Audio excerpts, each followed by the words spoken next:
The moment that changed my life didn't come with shouting. It didn't come with anger. It came quietly from my daughter's mouth, in a voice so calm that it took me a second to understand what she had just asked me. She said, "Dad, were you ever really happy being my father?" I remember sitting there, frozen, not because I didn't love her, but because I realized I had never asked myself that question before. I looked at her face. She wasn't angry. She wasn't accusing me of anything. She just looked tired. Tired in a way no child should ever feel. And in that moment, my whole life started replaying in my head like a slow, painful movie. I wanted to answer quickly. I wanted to say yes. I wanted to smile and make it simple. But my mouth stayed closed. Because the truth was heavier than any lie I could have told. I had spent years thinking I was a good father. I worked hard. I paid the bills. I stayed around. I didn't run away. But sitting there across from my grown daughter, I realized something painful. I had been present, but I hadn't always been there. The room was quiet. Too quiet. The kind of quiet that makes you hear your own breathing and feel your heart beating in your chest. She waited for my answer, and I could see it in her eyes. She wasn't asking about the past. She was asking if she mattered. That question didn't just hit me as a father. It hit me as a man. As someone who had spent his whole life believing he was doing the right thing, without ever stopping to ask the people closest to him how they felt. I thought about all the dinners I missed, all the times I said later, all the moments I told myself I was doing it for the family. And suddenly, none of those excuses felt strong anymore. My daughter shifted in her seat, not impatient, just uncertain, like she was already preparing herself for an answer she didn't want to hear. I finally spoke, but my voice didn't sound like my own. "I loved you," I said. "I still do." She nodded. But love wasn't what she was asking about. She was asking if I had chosen her. If I had been happy to be part of her life. If she had ever been more important than my pride, my stress, or my need to feel in control. I realized then that this conversation wasn't happening by accident. It was the result of years of silence. Years of misunderstanding. Years of emotions that never had space to breathe. And as I sat there, struggling to put my feelings into words, I understood something that scared me.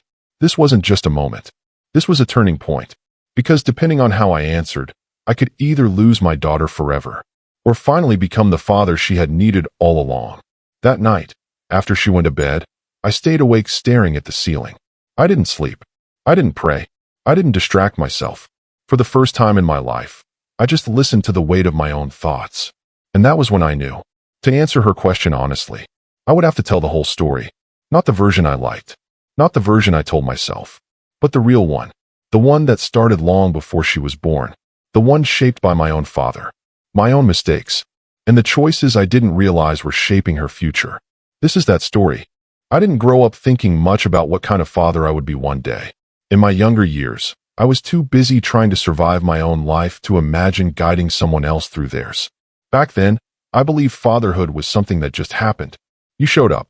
You worked. You provided. And that was enough. That belief came from my own childhood. My father was a quiet man. Not cruel. Not loud. Just distant. He woke up early, came home late, ate dinner in silence, and fell asleep in front of the television. He never hit me. He never yelled much either. But he also never asked how I felt. I learned early that love, at least in our house, was shown through responsibility, not words. Bills paid meant care. Food on the table meant affection. Silence meant everything was fine. So when I became a man, I carried that lesson with me without questioning it. I met my wife when I was still trying to figure out who I was. She was warm in a way I wasn't. She smiled easily. She listened fully. When she talked to you, it felt like you mattered. That should have taught me something. But at the time, I just thought we balanced each other. We built a life slowly. Nothing fancy. A small apartment. Used furniture. Plans that sounded bigger than our bank account. When she told me she was pregnant, I remember feeling two emotions at once. Joy and fear. Joy because I was starting a family. Fear because I didn't feel ready. I promised myself I would do better than my father. I would work harder. I would make sure my child never worried about money. In my mind, that was what love looked like. Our daughter was born on a quiet morning. I remember holding her and thinking how small she felt. How fragile. I told myself I would protect her from everything. What I didn't realize was that protection isn't just about keeping danger away. Sometimes it's about letting yourself be seen. In the early years, I was there. I changed diapers.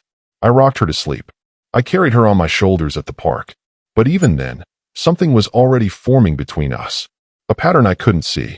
When she cried, I tried to fix the problem quickly instead of sitting with her feelings. When she asked questions, I gave short answers instead of asking her what she thought. When she wanted attention, I told myself there would be time later. Later became my favorite word. As she grew, so did my responsibilities. Work became heavier. Stress followed me home. I started believing that my exhaustion was proof of my love. My wife noticed things I didn't. She saw how our daughter watched me when I walked into a room, how her face lit up, then slowly dimmed if I didn't respond. Sometimes my wife would say, "She just wants you to listen." And I would answer, "I'm tired. I'm doing my best." I truly believed that. I didn't see the small moments slipping away. The bedtime stories I rushed through. The school events I missed because of overtime. The conversations that ended before they began. Our daughter learned to go to her mother first. Not because she loved me less, but because it felt easier. And I told myself that was normal. Kids are closer to their moms. That's just how it is. I didn't realize I was teaching her something dangerous. That my presence was conditional. That my attention had to be earned. That silence was safer than asking too much. Years passed quietly. No big fights. No dramatic moments.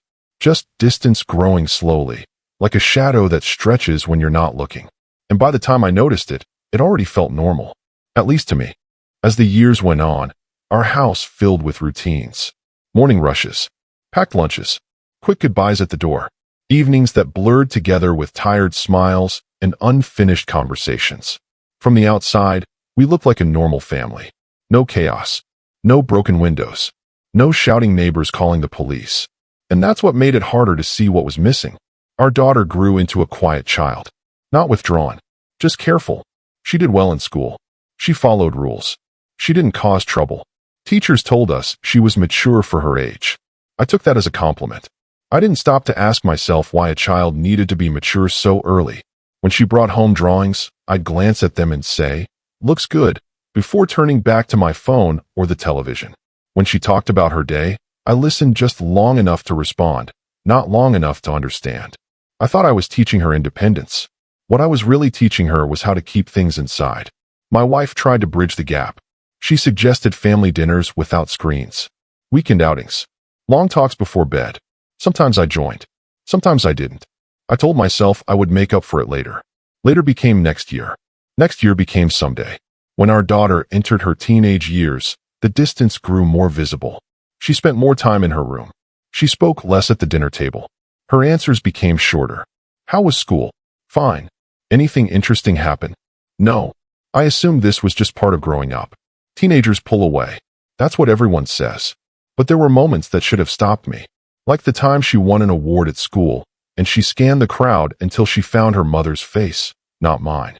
Or the time she had a bad day and cried quietly in her room instead of coming to me. I noticed these things. I just didn't sit with them long enough to feel their meaning. Work continued to take more of me. Not because I had to, but because it gave me structure. Clear goals. Clear results. At home, emotions felt messy. Unpredictable. I was better at fixing problems than feeling them. My wife and I started having quiet disagreements. Not fights. Just tension. She would say, "She needs you." I would say, "I'm here, aren't I?" Neither of us felt heard. Slowly, without any single moment breaking us, our marriage began to feel tired. We became partners in responsibility instead of companions in life. And our daughter noticed. Children always do. She learned to read the room before speaking, to measure her words, to keep her needs small. I didn't see that as pain. I saw it as strength. That was my mistake. By the time she left for college, our relationship felt polite, respectful, distant. We hugged goodbye. I told her I was proud of her. She said thank you. There were no tears. I told myself that meant we had raised her well. But that night, when her room was empty, something felt wrong. The silence wasn't peaceful. It was hollow. Still, life moved on. It always does. And I didn't know then that all of this, every quiet moment, every missed chance, was building toward a single question that would one day break me open. When my daughter left for college, the house didn't just get quieter. It felt unfinished, like a sentence that ended too early. At first, I told myself the emptiness was normal. This is what happens when children grow up. They leave. Parents adjust. That's what people say. But the truth was harder to admit. I didn't miss her presence as much as I missed the idea that I still had time. Time to fix things. Time to become closer. Time to show her the parts of me I had kept locked away. College gave her distance, and distance gave her clarity. She called once a week at first. Short calls, updates about classes, dorm life, friends I didn't know. I listened. I gave advice when she asked. I asked polite questions, but I could feel something shifting. She didn't need me in the same way anymore, and I hadn't built the kind of connection that survives distance. My wife noticed it too. She spoke to our daughter longer, deeper. She knew about her worries, her fears, her dreams. I knew about her schedule. That difference sat between us like an unspoken truth. Around that time, my marriage finally started to crack in ways I couldn't ignore. Years of quiet disappointment don't disappear on their own. They wait. They grow. My wife wasn't angry. That almost hurt more. She was tired. One night, sitting at the kitchen table after dinner, she said something that stayed with me. "I don't think you ever learned how to be emotionally present," she said. I wanted to defend myself, list everything I had done, all the sacrifices, all the hours. But instead, I stayed quiet. Because deep down, I knew she was right. We didn't separate right away. There was no dramatic ending. Just a slow understanding that we had become different people living parallel lives. When she finally moved out, our daughter was already away at school. She wasn't there to see it. I told myself that was for the best. But when my daughter found out, she didn't react the way I expected. She didn't cry. She didn't yell. She just said, "I wondered when it would happen." That hurt more than any anger could have. It meant she had been watching us fall apart long before I admitted it. After the divorce, my relationship with my daughter became even more distant. Not cold, just careful. She visited during holidays.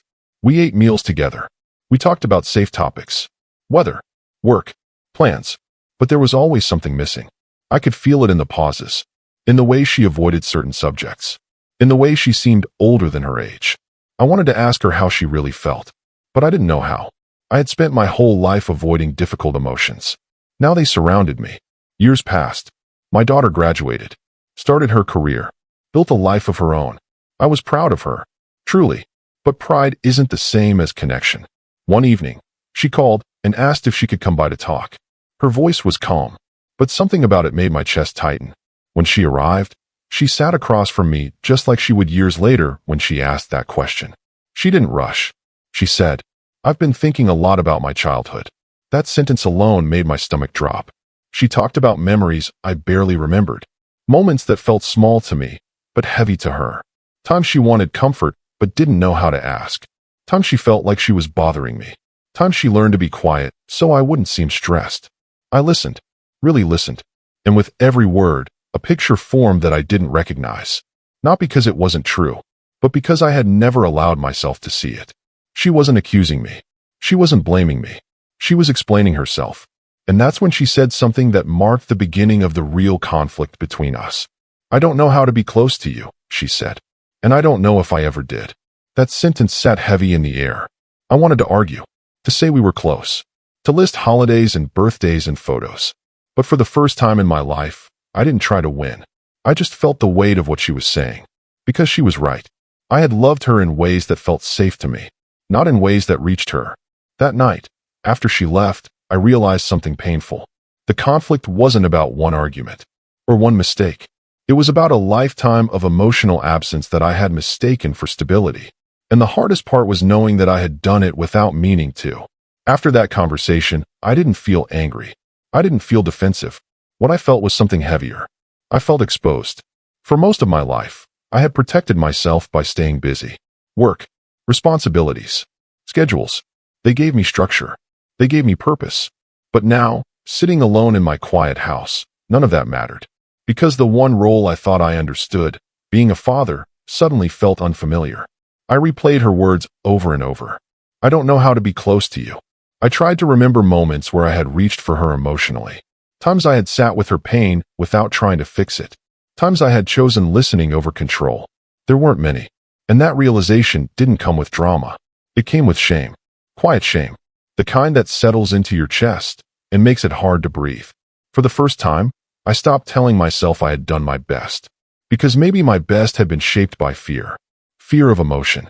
Fear of vulnerability. Fear of doing it wrong. I started noticing things I had ignored for years. How I avoided difficult conversations. How I changed the subject when feelings came up. How I measured my worth by productivity instead of connection. These patterns didn't start with my daughter. They started with me as a boy. I remembered my father again. His silence.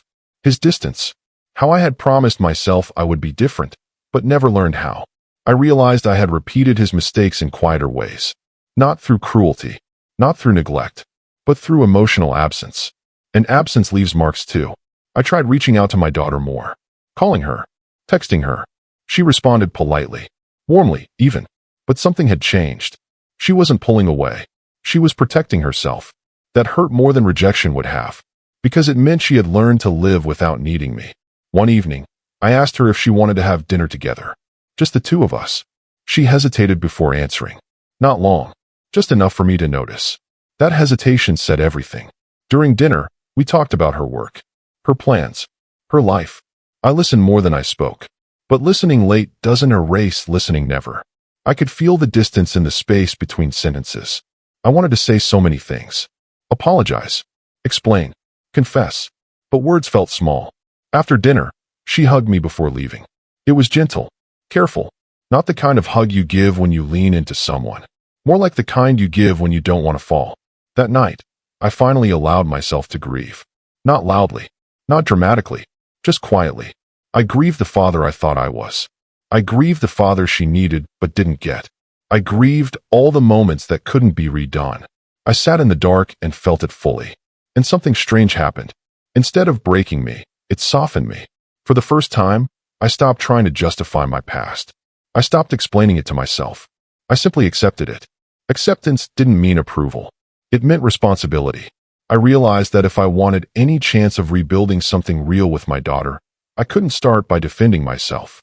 I had to start by owning my absence. So I wrote her a letter. Not an email. Not a text. A real letter. I didn't ask for forgiveness. I didn't ask for closeness. I told her the truth. That I saw my mistakes now.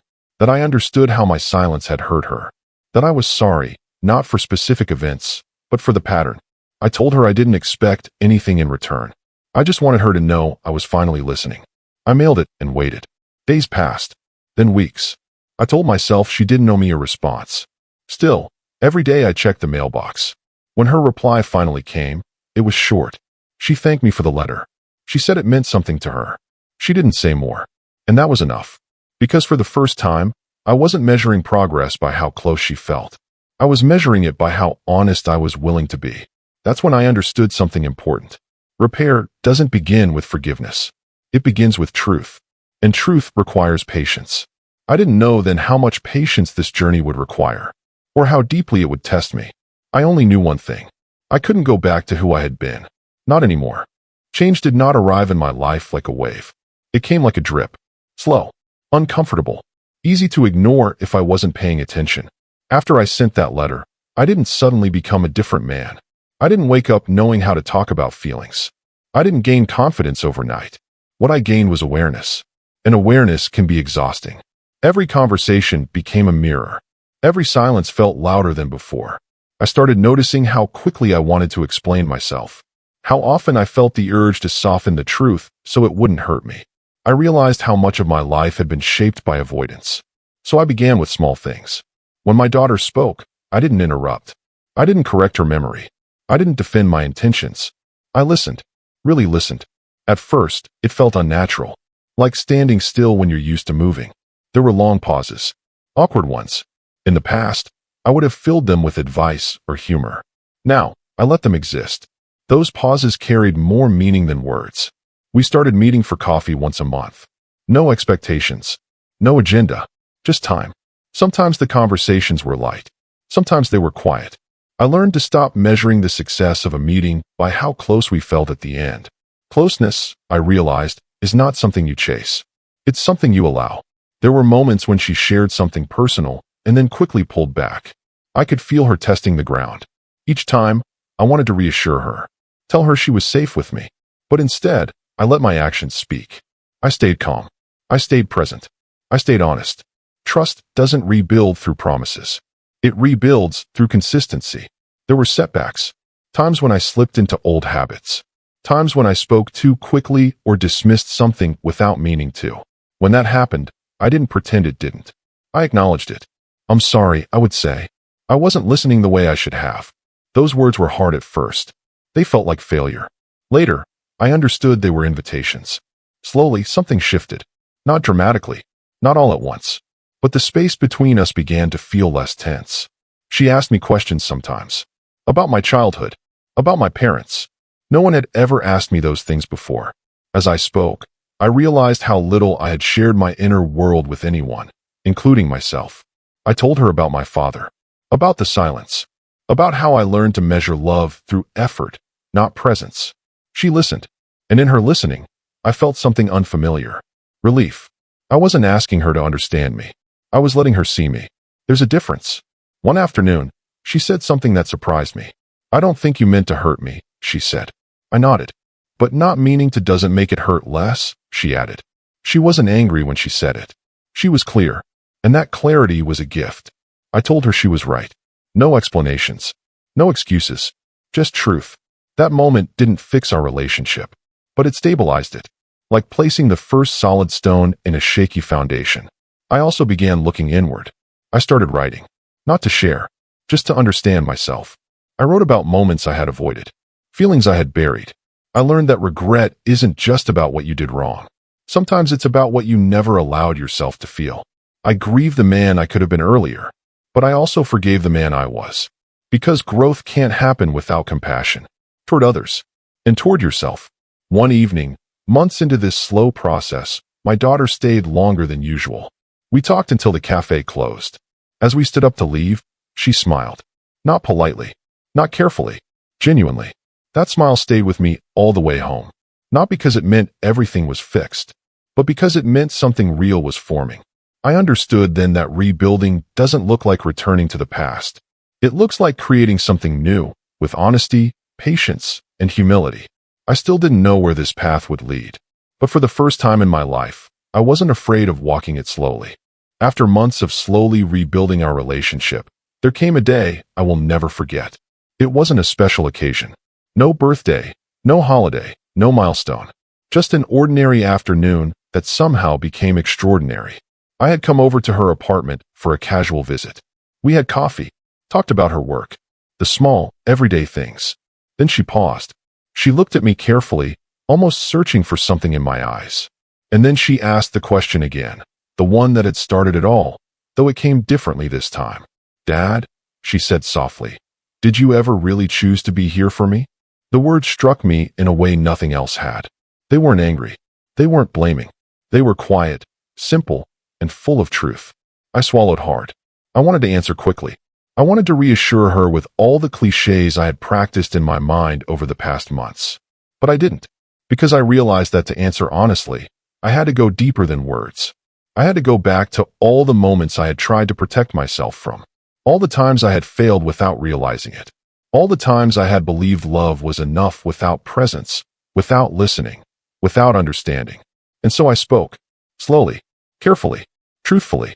I didn't always know how, I said. I didn't always get it right. I wasn't perfect, not by a long shot. I made choices that I thought were best, but sometimes I wasn't present the way you needed me to be. I was afraid. I was tired. I was trying to be the man I thought I should be, instead of the man you needed me to be. But yes, I continued, my voice barely above a whisper, I chose you. Every day, even when I got it wrong, even when I failed, I chose you in the way I knew how, and I hope I can keep choosing you better now. She didn't respond immediately. She just stared, and I could see it, the quiet recognition that what I was saying wasn't rehearsed. It wasn't some empty promise. It was real. Then she reached for my hand. The same hand that had held her as a baby. The same hand I had carried on countless errands, wiped tears with, steadied when she stumbled. But now it felt different. Heavier with years of history. Full of shared pain, regret, and love. I know, Dad, she whispered. Thank you. We sat there for a long time. Not talking much. Just holding hands. Not needing to fill the space with words. That night, as I walked home, I thought about how far we had come. Not because everything was perfect. Not because the past could be erased. But because we were finally seeing each other clearly. For years, I had measured my worth as a father through tasks completed, bills paid, schedules kept, through presence that was convenient, not intentional. I had believed that love alone was enough. I had believed that being there was all that mattered. But love, I realized, is not static. It is action. It is effort. It is attention given without expectation. It is listening when it is uncomfortable. It is choosing someone again and again, even when it is hard. And my daughter had taught me that. Not through lectures, not through complaints, but through her quiet questions, her careful words, her willingness to open the door, even a little, after years of silence. I thought about my own father again, the man who had loved me, but didn't always know how to show it. I thought about how patterns repeat, how love can be hidden behind silence, how fear can shape behavior more than intention. And I understood, finally, that forgiveness isn't a gift given by the one who was hurt. It is a choice made by the one who realizes the truth. It is understanding that people do the best they can with what they know. It is empathy mixed with honesty. Over the next few months, our connection deepened. We shared meals, laughter, quiet afternoons, and even tears. We talked about things I had never imagined discussing with her. My fears, my regrets, the ways I had failed her and tried to make it right. And she shared herself with me in ways I had never been allowed before. The quiet worries she had carried as a child, the moments she had been lonely despite being surrounded by family, the ways she had learned to protect her own heart. Through these conversations, I realized something profound. Parenting isn't about perfection. It isn't about always knowing the right answers. It isn't about avoiding mistakes. It is about presence. It is about choice. It is about showing up, even when it is difficult, even when it is uncomfortable, even when it requires humility. One evening, as we sat on her small balcony watching the sunset, she turned to me and said something I will never forget. "Dad, I don't think I'll ever blame you for the past, because now I see you." Those words cut through the guilt I had carried for decades. They didn't erase it. They didn't make the mistakes disappear, but they gave me something I hadn't felt in years. Hope. Hope that the past doesn't have to define the future. Hope that relationships can be rebuilt. Hope that love, when paired with honesty and effort, can grow stronger than regret. And in that moment, I realized something even deeper. My daughter's question, her simple, quiet question, had done what nothing else could. It had changed me. Not overnight. Not magically. But profoundly, irreversibly. Because I had finally faced the truth of my life. The choices I had made. The mistakes I had hidden from myself. The ways I had unintentionally hurt the one person I loved most. And in facing it, I had found a new path. A path not of perfection, but of intentional, loving presence.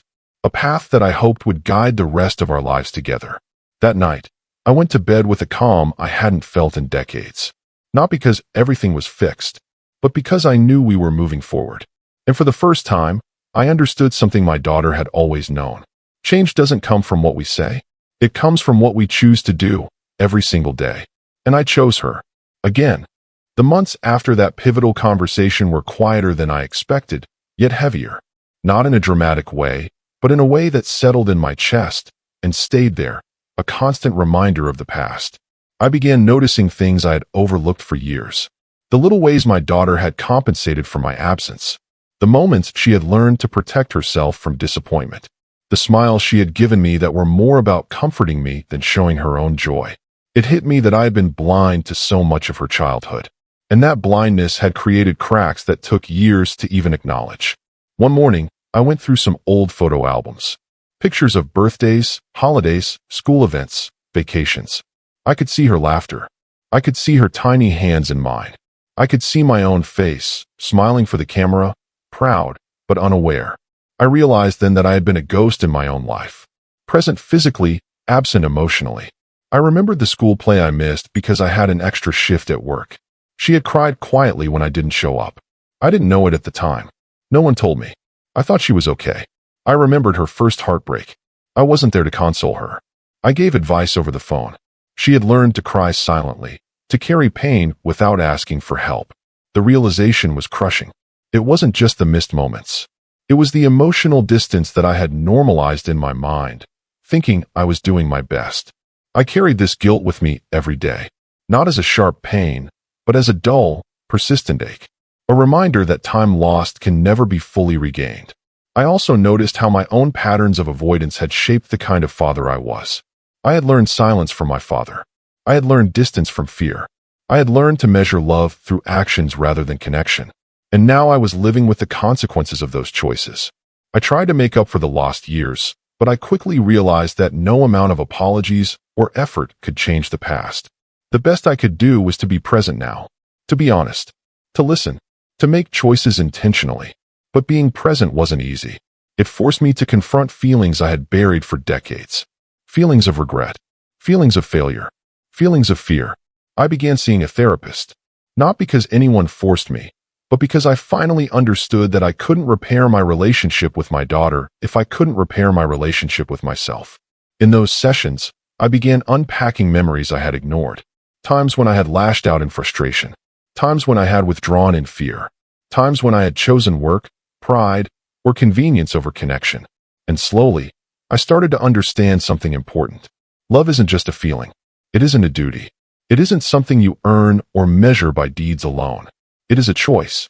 It is a decision to be present, to listen, to accept imperfection in yourself and the people you love.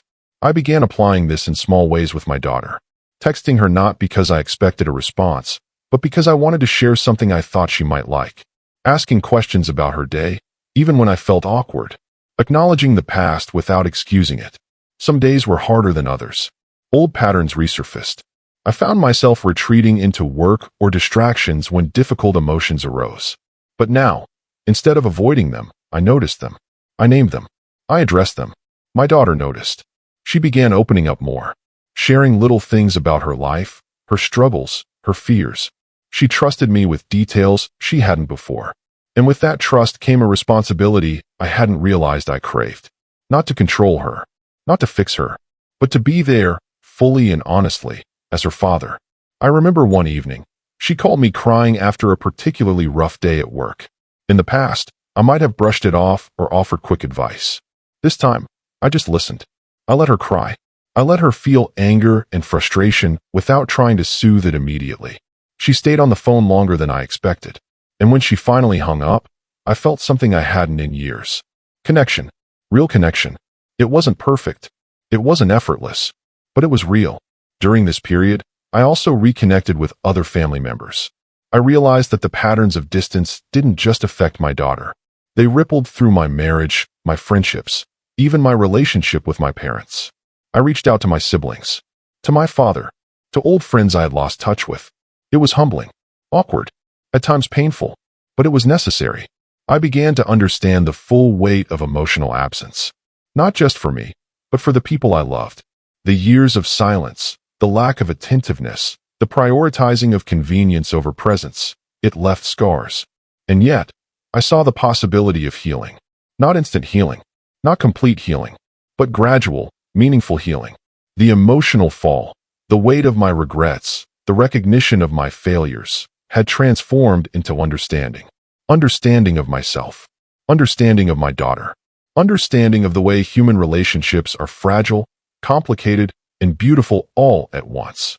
I began keeping a journal of our interactions, small victories, moments of genuine connection, times I had failed and how I had tried to correct it. I realized that the story I had been living, one of quiet distance and unintentional hurt, could be rewritten step by step, and that it was my responsibility to write it carefully. One winter evening, I walked past her apartment building after dropping something off. I watched her through the window, laughing at something on her laptop. I didn't interrupt. I just watched, and I felt a deep, quiet pride. Not the pride of a father who has done everything right, but the pride of a father who is finally learning how to do it right. That night, as I walked home through the cold streets, I reflected on everything that had happened. The mistakes, the regrets, the small, quiet triumphs, the letters, the conversations, the shared silences, and I realized that the fall, the emotional collapse, the recognition of years lost, was necessary. It was painful, yes, but it was also transformative, because it had forced me to face myself, to confront my failings, to choose change deliberately, and in doing so, I had begun to rebuild a relationship that I once thought might be lost forever. I understood then that love isn't just about being there when it's convenient.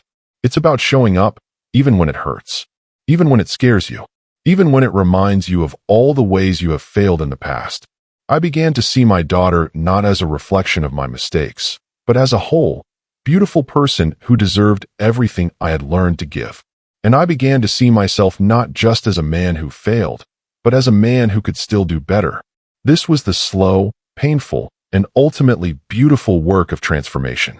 The breakthrough didn't come suddenly. It wasn't some dramatic confession or perfectly timed moment. It came quietly, in fragments, during ordinary days that somehow became extraordinary when looked back on. One afternoon, she invited me to her apartment for lunch. We cooked together, something we hadn't done in years. She chopped vegetables carefully, humming softly, while I stirred a pot of soup. The rhythm of cooking side by side felt comforting in a way I didn't expect. It was domestic, simple, yet charged with meaning.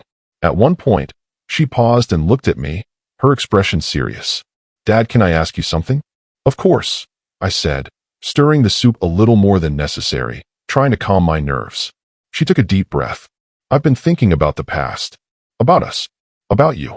I nodded, silently encouraging her to continue. "I realized, maybe you weren't perfect, and maybe you made mistakes. But I also see how much effort you're putting in now. And that matters, more than you think." Her words hit me unexpectedly. I felt a lump in my throat, the kind that makes it hard to speak, and yet, I needed to respond. I can't change the past," I said softly. "But I want to be better. Every day, even if it's small, even if it's late." She smiled, but not in a casual, polite way. This was a smile that carried recognition, understanding, and perhaps even a little relief. "You are better now," she said. "And I see it." Really, those simple words shifted something inside me. It wasn't magic. It wasn't a resolution. It was a quiet acknowledgement that what we were building was real. Over the following weeks, our conversations became deeper. We spoke about things I had long avoided, my own childhood, my fears, my regrets. And she shared parts of herself I hadn't known, her insecurities, her dreams, the way she had navigated life without relying on me in the ways a child might hope to. One evening, as we walked through a park near her apartment, she stopped suddenly. "Dad," she said, looking up at the trees swaying in the winter breeze. "I think I understand something now." "What's that?" I asked, careful not to push. "I understand why you were the way you were," she said slowly. "You didn't know how to be present emotionally. You didn't know how to express love in the ways I needed. But you tried, and you're still trying." Her words hit me differently than anything before. Not because they were forgiving, though they were, but because they were clear, measured, honest. I realized then that the twist in our story wasn't about blame. It wasn't about who failed first or who hurt more. It was about understanding. Understanding that people do the best they can with what they know. Understanding that effort matters more than perfection.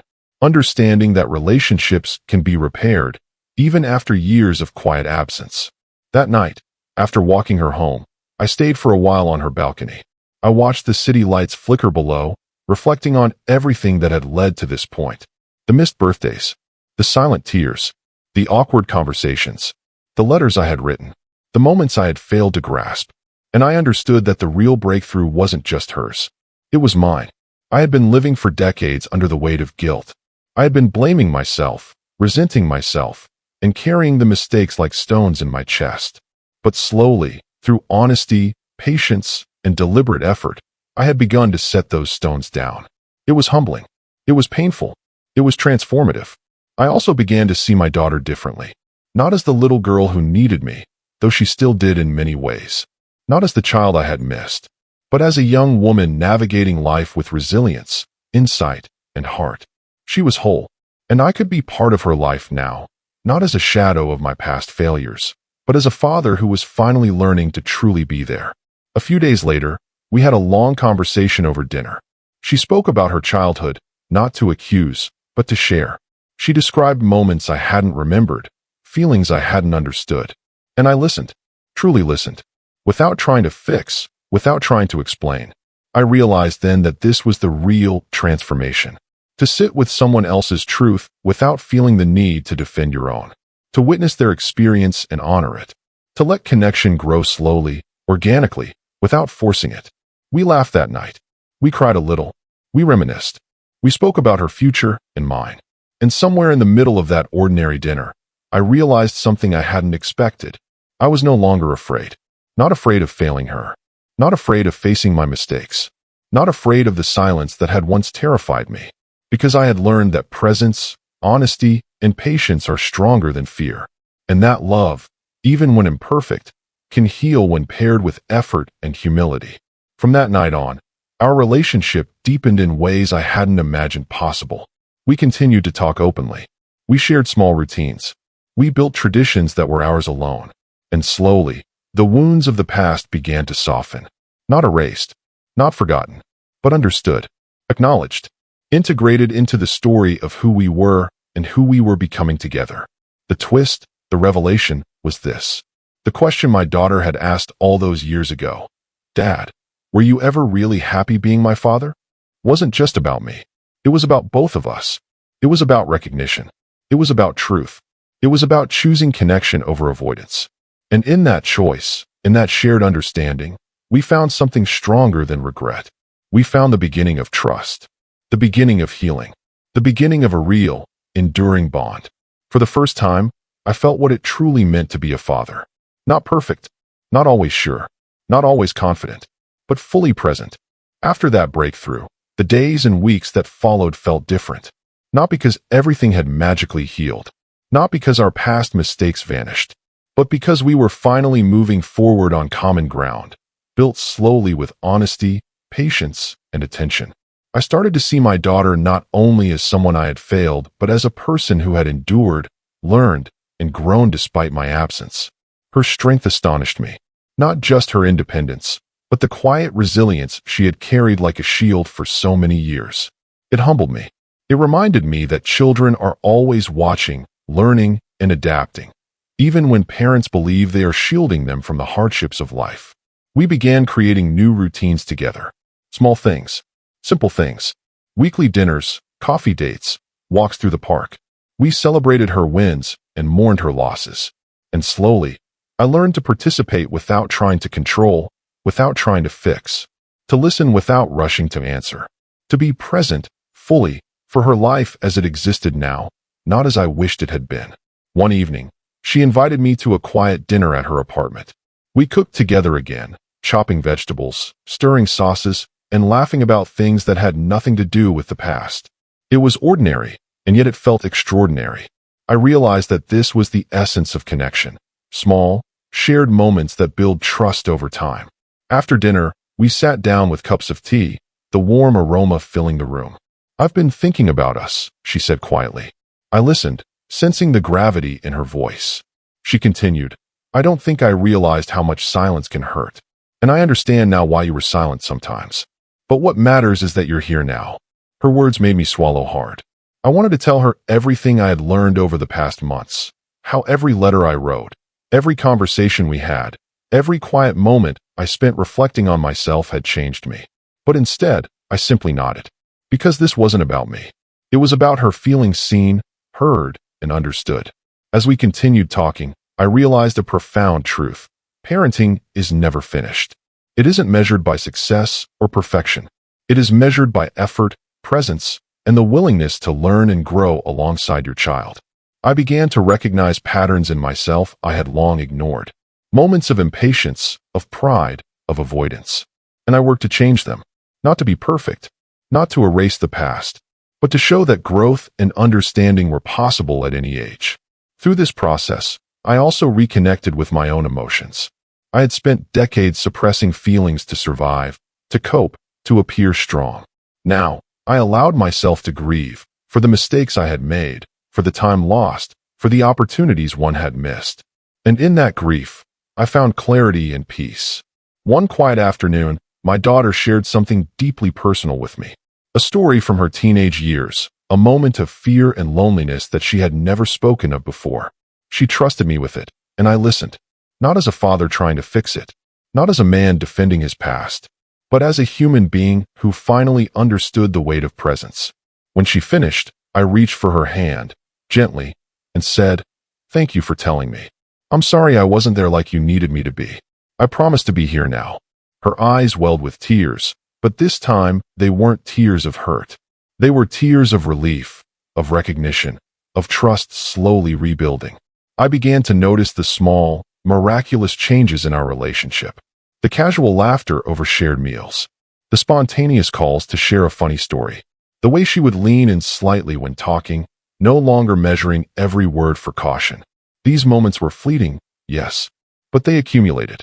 Like drops of water shaping stone, each interaction slowly reshaping the foundation of our bond. I also began to see my own transformation, not just as a father, but as a man. The patience I had cultivated with her seeped into other parts of my life. I listened more to friends. I spoke more openly with colleagues. I even confronted my own fears and insecurities without trying to hide behind pride. I realized that repairing one relationship had the power to ripple outward. It changed the way I saw the world. It changed the way I engaged with people. It reminded me that connection, honesty, and presence are universal principles, not just parental responsibilities. One evening, sitting alone after she had gone home, I reflected on the journey. The missed birthdays, the silent tears, the letters I had written, the awkward conversations, the long nights of self-reflection. And I understood something profound. Life is not defined by perfection. It is defined by intention, by the choices we make every day to show up, to listen, to love. I thought about my own father again, about the lessons he had unknowingly taught me, the silence I had absorbed, the emotional patterns I had inherited, and I felt compassion for him, for myself, and for the long chain of humanity learning, failing, and growing. I also realized that the moral of my story wasn't a simple lesson. It wasn't about being a perfect father. It was about embracing imperfection while committing to presence, about owning your mistakes without letting them define you, about choosing to act with love, honesty, and patience, even when it is hard. My daughter and I continued building our relationship, not perfectly, not without conflict, but with understanding, empathy, and care. And slowly, quietly, our connection became a source of joy, a source of learning, a source of hope. The truth is, our story will never be perfect. Mistakes will always be part of it. But the way we choose to move forward, with honesty, with effort, with love, defines everything. I now understand the depth of her original question. My father, were you ever really happy being here for me? The answer isn't simple. It wasn't simple then, but it is simple now. Yes, I am happy. Because I am present, because I am listening, because I am choosing her every day in ways that matter. And that happiness is different from what I imagined as a young father. It isn't about pride. It isn't about being right. It isn't about fixing the past. It is about presence. It is about choice. It is about love expressed through effort, honesty, and attention. I know we still have years ahead of us. Challenges, conflicts, moments of doubt. But I also know something else. We are walking forward together now, consciously, intentionally, with hearts open, and that is enough. By now, I've come to understand something profound about life, about fatherhood, and about human connection. It's that love is never a static thing. It's not a single moment, a single gesture, a single word. It is the accumulation of countless small choices made over a lifetime. And it is the courage to face the consequences of those choices honestly, without excuses. In the years since my daughter first asked me that question, the one that changed everything, I've spent a lot of time reflecting, not to dwell on mistakes, not to punish myself, but to understand them, to understand how I became the father I was, why I failed in the ways I did, and how I could change moving forward. I realized that parenting is not about perfection.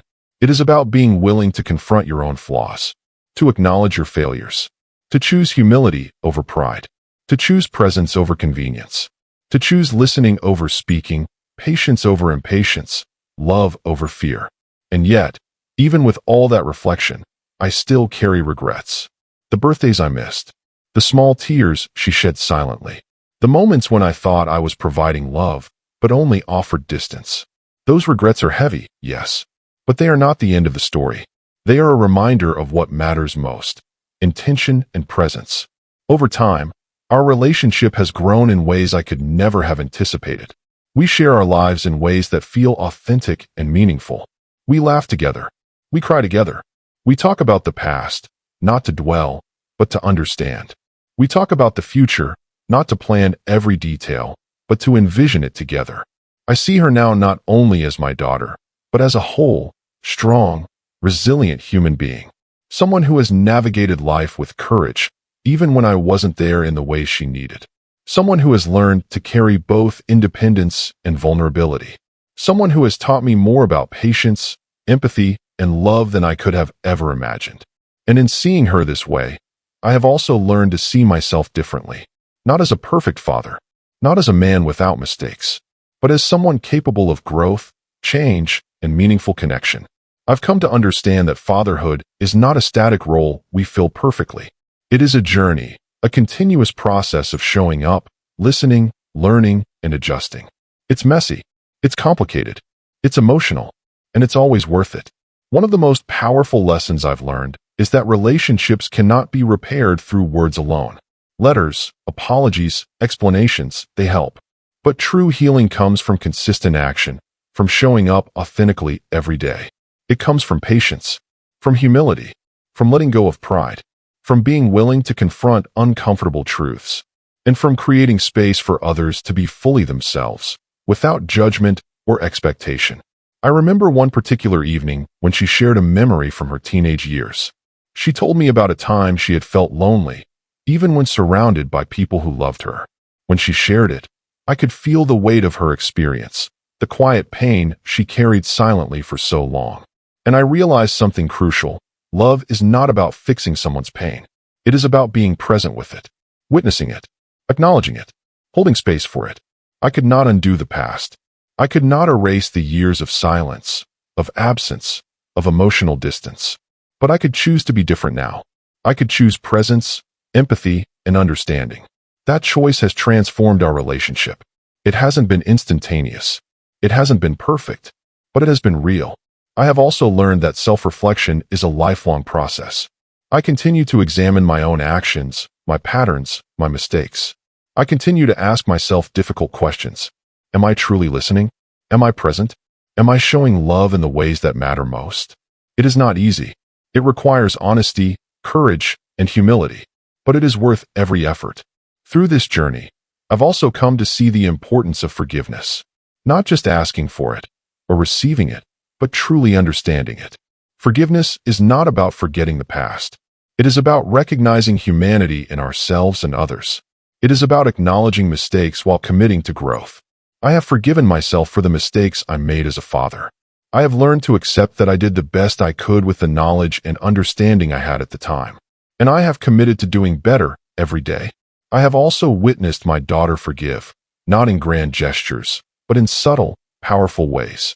Through trust, through openness, through willingness to engage with me honestly, even after years of distance. Together, we are rewriting our story, not erasing the past, not pretending it didn't exist, but creating something new, something grounded in truth, effort, empathy, and love. And through this process, I have discovered a profound truth. The questions our children ask us, sometimes simple, sometimes piercing, can change us. They can confront us with our failures. They can expose our weaknesses. They can force us to reflect, to grow, and to choose differently. For me, that question, the one my daughter asked years ago, did exactly that. It broke me open. It made me face the man I had been, and it allowed me to become the father I wanted to be. I have learned that happiness in parenthood is not about perfection. It is about presence. It is about choosing to engage fully, to listen deeply, and to act with intention. It is about understanding that love is not static. It is dynamic, evolving, and requires daily effort. And I have learned that time, while precious, is not infinite. Every moment we spend distracted, emotionally absent, or unintentional is a moment we cannot reclaim. But every moment we choose presence, honesty, and empathy is a step toward connection and healing. As I reflect on our journey, I feel a sense of calm, gratitude, and hope. Calm, because I am finally at peace with the past. Gratitude, for the lessons learned through struggle and imperfection. Hope, for the future we continue to build together. My daughter and I are still learning, still growing, still navigating the complexities of life and relationship. But now, we do so with intention, understanding, and love. And that, I have realized, is the essence of being a parent. Not to be perfect, not to have all the answers, but to choose love, to choose presence, to choose, every day, to be there in a way that truly matters. The journey has been long, painful at times, and full of regret. But it has also been transformative, healing, and deeply rewarding. And I would not trade the lessons learned for anything. Because through it all, I have discovered the most important truth of all. Parenthood is not about avoiding mistakes. It is about choosing to grow from them. It is about showing up, even when it is hard. And it is about creating a bond that is grounded in truth, empathy, and love. Now, as I sit quietly in my living room, I reflect on everything that has led us here, my daughter and me, the long journey from absence to presence, from silence to understanding, from distance to connection. It hasn't been easy. It hasn't been smooth. It hasn't been perfect, but it has been real. I remember the early years when I thought providing for her meant everything.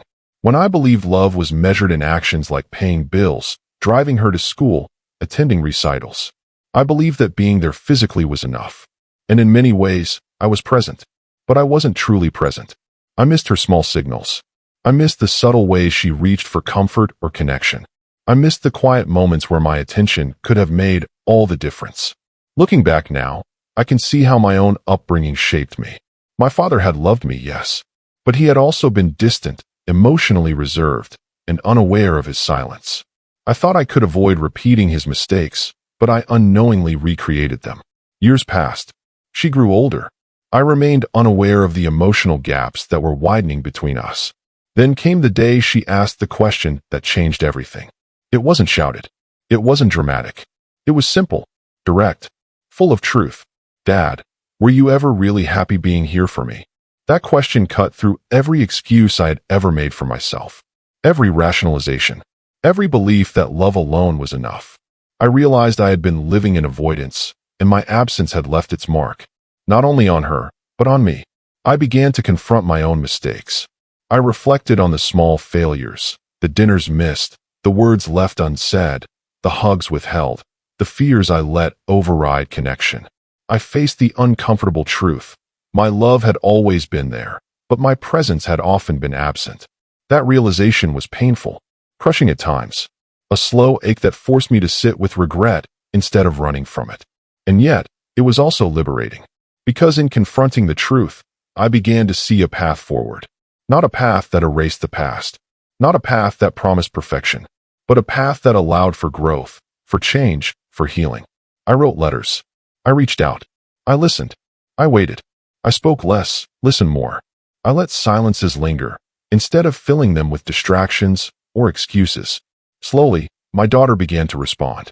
Not immediately, not perfectly, but genuinely. Our conversations deepened. Our shared moments became meaningful. Our trust began to rebuild, one careful step at a time.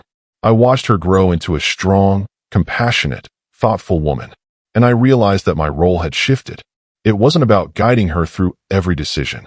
It wasn't about being right or perfect.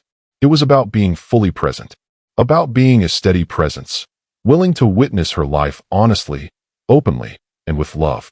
I also learned the importance of humility, of admitting mistakes, of saying, "I'm sorry," without expecting forgiveness, of owning my failures and choosing to do better anyway. Through this journey, I discovered the true meaning of fatherhood. It is not about being perfect. It is not about controlling outcomes. It is not about measuring love by grand gestures. It is about showing up every day, even when it is uncomfortable, even when it is hard, even when it reminds you of your past mistakes. It is about listening, truly listening, without judgment, without defense, without distraction. It is about patience, the kind of patience that allows relationships to heal slowly, without forcing progress. It is about understanding that children, like all human beings, carry experiences, pain, and perspectives that we may never fully know. It is about choice, the conscious, deliberate choice to love, to connect, to nurture, to be present. And most importantly, it is about recognition, recognizing our own flaws, our own patterns, our own mistakes, recognizing the humanity in ourselves and in our children, recognizing that love is not a static gift, but an ongoing action. I have learned that time lost can never be regained. The past cannot be undone. But every moment moving forward is an opportunity to be better, an opportunity to listen, an opportunity to love in a way that is conscious, intentional, and real. Through it all, my daughter has taught me more than I could ever teach her. She has taught me the value of honesty, the courage of vulnerability, the power of patience, the importance of presence. And she has shown me that connection can be rebuilt, even after years of distance and silence. Our journey continues. We continue to grow, to learn, to navigate the complexities of life and relationship together. And every day, I choose her. Not perfectly, not flawlessly, but fully. Because being a father is not about perfection. It is about presence. It is about love and action. It is about choosing every day to be there. And in that choice, I have found peace. I have found meaning. I have found joy. The question my daughter asked years ago, simple, piercing, unforgettable, has guided me through this journey. It changed my life. It changed our relationship. And it changed me. Now, when I look at her, I see the past, yes. But I also see the present, the future, the bond we continue to nurture with honesty, patience, and love. And I am filled with gratitude for the lessons, for the journey, for the chance to be a father who is present, intentional, and truly, deeply connected. Because that, I have learned, is the true measure of love, the true essence of parenthood, and the most profound gift we can offer one another in this life. And so, I continue, step by step, day by day, choosing her, listening, loving, present, because that is what matters most. That is what will always matter.